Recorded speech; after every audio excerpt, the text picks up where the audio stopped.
Et salut tout le monde, aujourd'hui on est parti pour la petite story mobilité. Donc ce qu'on voit souvent, c'est des gens qui veulent faire un tirage nu ou un tirage poitrine. Par rapport à ce mouvement-là, ce qu'on peut voir, c'est au lieu de faire un truc à peu près comme ça, ce qu'on voit souvent c'est ça. Ce qui se passe, c'est que les coudes partent en arrière et les épaules partent en avant. La plupart des gens n'ont pas déjà la technique pour faire ce mouvement. Et deuxièmement, ils ont certainement des problèmes de mobilité, principalement sur de la rotation externe. Ça veut dire qu'ils ont du mal déjà à pouvoir rester comme ceci. En plus de ça, si je rajoute une contraction ici, forcément, il y a beaucoup de mouvements comme au niveau du bras de fer, ça part. Donc, c'est des problèmes de mobilité liés en fait à les faiblesses au niveau de la rotation externe de l'épaule. Et donc, je vais expliquer ce mouvement-là. C'est la même, par exemple, pour le mouvement devant. Ce qui se passe, c'est qu'à la fin, on vient faire, quand on descend à un certain point, beaucoup de personnes ne peuvent pas descendre plus bas, ils vont faire ça. Et c'est pour ça, ça peut être aussi lié à un problème de morphologie, d'accord? Certaines personnes de longueur de clavicule ou à un problème au niveau de l'articulation peut poser aussi des problèmes de mouvement. Salut tout le monde, et pour diagnostiquer ça, je te propose cet exercice-là. Tu vas venir prendre un bâton, ce que tu as, moi ici c'est mon manche. Je viens avancer un peu les pieds, poser le bassin sur le mur, les fesses sur le mur, les omoplates sur le mur et les épaules sur le mur. Puis tu viens tendre les mains avec une largeur normale, quand tu descends, tu dois être à 90.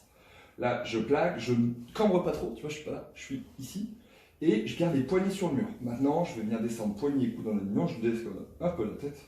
Et j'essaie de descendre le plus bas possible. Top. Moi, à partir de là, ce qui va se passer, c'est que si je descends, je vais lâcher les coudes.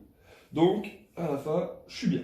Là, je suis quasiment à la fin de mes vertèbres, on est top. Par contre, si tu n'arrives pas à faire ça, et qu'à partir de là, ce qui se passe, c'est que tu fais ça, eh bien, c'est que c'est pas top. Normalement, tu dois au moins passer en dessous de la tête, là, à ce niveau-là. C'est le minimum. Normalement, parce que en dessous, c'est là où tu tiens tes barres de squat. Si tu n'arrives pas à tenir ta barre de squat ici, c'est que ça déconne. Donc, pour ça, je vais te prendre deux petits exercices pour travailler ça. Le premier, tout simplement, c'est un étirement de la chaîne antérieure. Donc, au niveau des pectoraux et des muscles des épaules et tous les stabilisateurs au niveau de la coiffe des rotateurs. Ce qu'on va venir faire, on va venir prendre le bras en différentes versions. 90.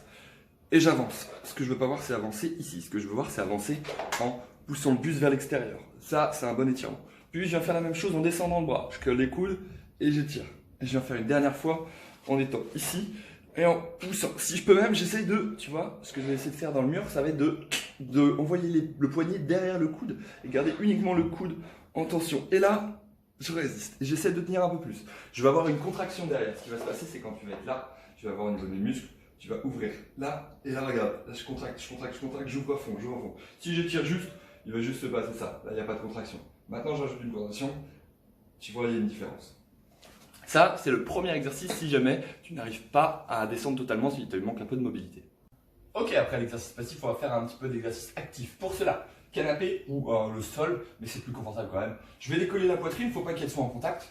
Je viens prendre le bâton, la même chose, je tends, je viens tirer, contracter.